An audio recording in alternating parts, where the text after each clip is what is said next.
E aí galera, tudo bom com vocês? Então, hoje eu vim aqui falar de fotografia e dar algumas dicas básicas de iluminação para você tirar umas fotos massas na tua casa. De uma forma simples, prática, útil, usando coisas que você tem aí na tua casa mesmo, sabe? Sem precisar de uma câmera profissional, e, enfim, um kit de iluminação, essas coisas. Eu andei reparando que tem muita gente buscando migrar os seus serviços, os seus negócios, a venda dos seus produtos agora para as redes sociais por conta do momento que a gente tem vivido, claro, de quarentena, ocasionado pelo coronavírus. Esse processo de adaptação vem ocorrendo de uns anos para cá com as mídias como um todo, o que a gente chama de transmediação.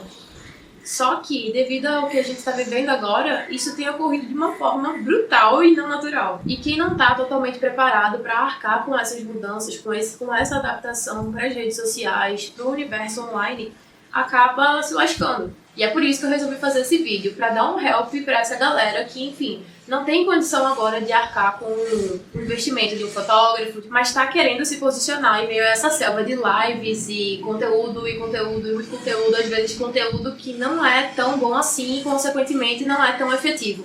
Claro que as dicas que eu vou dar agora não substituem o trabalho de um fotógrafo, de um social media, até porque eles têm toda uma carga teórica e prática da profissão deles que não dá para substituir, fora os equipamentos qualificados, enfim, uma série de fatores. O meu objetivo aqui é otimizar os resultados que você consegue utilizando os recursos que você já tem, beleza? Então, simbora! Acho que a primeira coisa que eu posso falar a respeito de iluminação...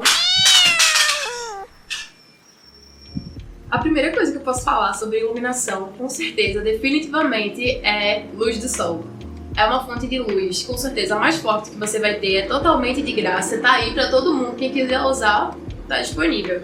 Claro, dependendo de onde você mora também, mas enfim, de modo geral, ela é de graça, ela tá disponível pra todo mundo e ela com certeza é uma das melhores fontes de luz que você vai conseguir, de graça. Claro que tem alguns contras, por ser uma luz natural, ela sofre todo tipo de variação. Agora, quando eu comecei o vídeo, tava um pouquinho mais claro, eu tô usando a luz que tá vindo de uma janela aqui. Mas se passou uma nuvem, ficou um pouco mais escuro, mas o resultado que você consegue com ela é muito bom, é muito positivo. E uma observação importante, não invente de fazer nenhum tipo de gravação de meio-dia, porque é o horário de pico do sol e você vai se arrepender profundamente se você fizer isso. Por exemplo, se você for fazer um ensaio fotográfico meio-dia ou até 11 horas da manhã, véi, não faça isso, velho. A luz do sol de meio-dia, ela é muito dura. O que isso quer dizer? Ela vem muito forte e provoca sombras muito fortes que, enfim, vão te atrapalhar ao invés de te ajudar. Nesse momento, como eu já disse, eu tô usando a luz que tá vindo da minha janela e é uma luz difusa, ou seja, ela não tá batendo diretamente em mim, ela vem de um jeito muito mais homogêneo e mais suave no meu rosto e provoca sombras mais discretas. Uma sugestão de horário para você fazer suas fotos utilizando a luz do sol, com certeza, é a Golden Hour, que é o pôr do sol. Isso varia de região para região, mas aqui em Recife, mais ou menos a partir das 4 da tarde até umas 5, 5 e meia, que é quando o sol se põe. O horário é maravilhoso, a luz é linda, laranjinha, perfeita. Perfeita, você vai conseguir os melhores cliques nesse horário. Agora, você tem que ter a noção de que ela é extremamente imutável. Então, para fazer vídeos nesse horário eu não recomendo tanto, porque o vídeo vai começar super clarinho, uma luzinha linda, amarelinha, legal, e vai acabar preto.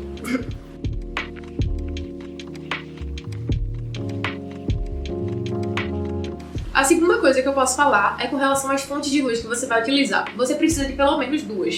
Uma principal, que se chama luz de ataque, é uma luz mais forte que você vai ter para iluminar a sua cena. E a segunda é uma luz de preenchimento, que ela vai, como o próprio nome já diz, preencher as lacunas que essa primeira luz, a luz principal, deixou. Vou dar um exemplo prático. Sem o rebatedor, a luz fica mais ou menos assim, enfim. E aí, com a ajuda dele, ó, a diferença que fica, ó, sem ele, o rosto fica bem mais escuro.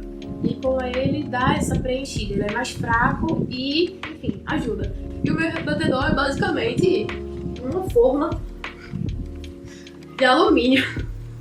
Então dá pra você, enfim, conseguir umas coisas interessantes com o que você tem em casa, sabe? Se você for fazer um ensaio fotográfico no meio da rua, precisa de fotos pro corpo inteiro, talvez uma forma, uma travessa desse tipo não vai te ajudar. Mas o que acontece? Você pode pegar uma tampa de isopor para ela refletir a luz principal que vem, enfim, do sol. Pode vir até da areia, a areia reflete muita luz, sabia disso? Pois é. Sim, aqui o ventilador, que eu tô deixando desligadinho pra não fazer tanto barulho enquanto eu tô gravando. E aqui o rebatedor em cima dessa cadeira, preso com umas almofadas, só pra, enfim, ele ficar paradinho e refletir bem bonitinha toda a luz que tá vindo da janela. Por fim, eu vou falar aqui sobre luz artificial, que é um pouco polêmico, talvez um pouco mais difícil de trabalhar, não sei. Vou falar de luz artificial porque é bem importante.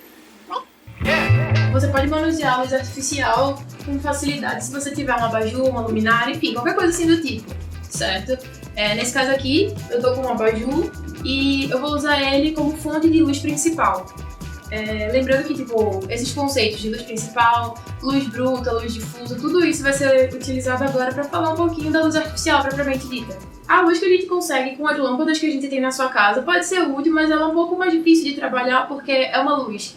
Ao mesmo tempo, ela é muito dura, ou seja, olha a diferença que tá com relação à sombra que ela faz. Tipo, com relação à janela, era uma luz mais difusa. Essa aqui é bruta, ou seja, ela faz umas sombras muito mais intensas. Mas ao mesmo tempo, ela é relativamente fraca. Se eu distanciar ela tá do mesmo lado, só que ela tá mais distante. E olha só como é que fica, sabe? É uma luz fraca e ela ao mesmo tempo é muito dura. Então, como é que a gente pode trabalhar isso? Eu vou pegar aqui o resto do corpo desse abajur e eu forrei ele todinho com papel laminado, certo? E colocando a lâmpada aqui dentro, você já consegue fazer um resultado um pouco mais forte, porque é como se fosse um rebatedor em volta dessa luz, então ela fica mais intensa.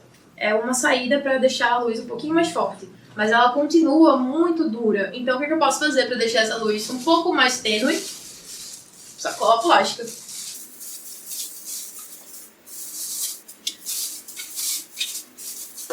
Pronto.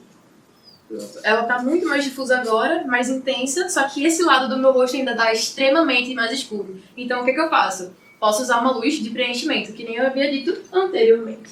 Bora dar essa luz aqui, só um instante. Aqui eu tenho um bocal com uma luz dessas também que a gente tem em casa, pendurada. E aí, tá aqui a luz de preenchimento, tá aqui a luz principal. Já fica um efeito bem interessante. O ambiente todo não fica iluminado porque, como eu disse, essas luzes são mais fracas, mas para fotos mais próximas, de objetos mais próximos, elas funcionam super bem. Fica super bem iluminada a cena. Então, é isso. Você precisa de um lugar também para, enfim, pendurar o seu bocal, a sua luminária, a sua qualquer coisa.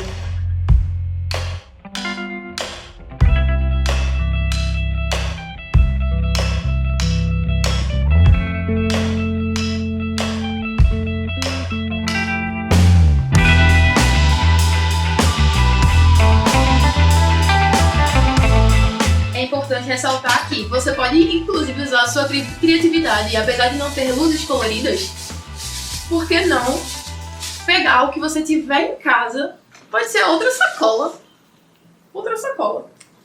e fazer um efeito interessante com uma luz colorida, sabe? Dá pra fazer vários efeitos, várias coisas com um material simples que você tem na sua própria casa.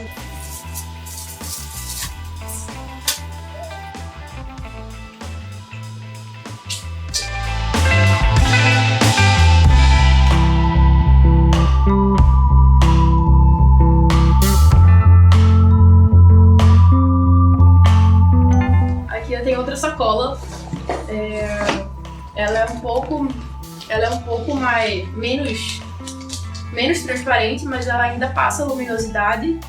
Dá pra fazer efeitos bem legais. Pisca-pisca também é uma ótima ideia. Enfim, use e abuse da sua criatividade com todos os recursos que você tem. Essa é a minha dica.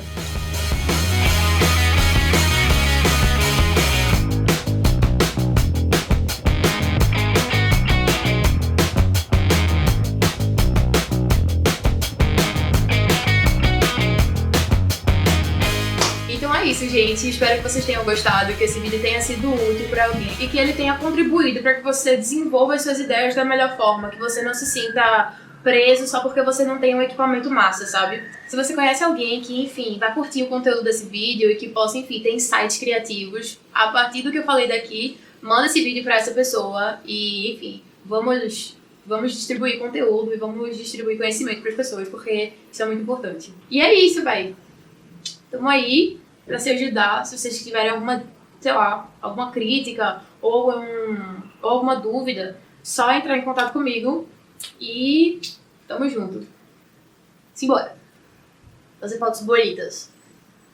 Ariel, qual é aquele bichinho que passou por ali voando que é grande? Era uma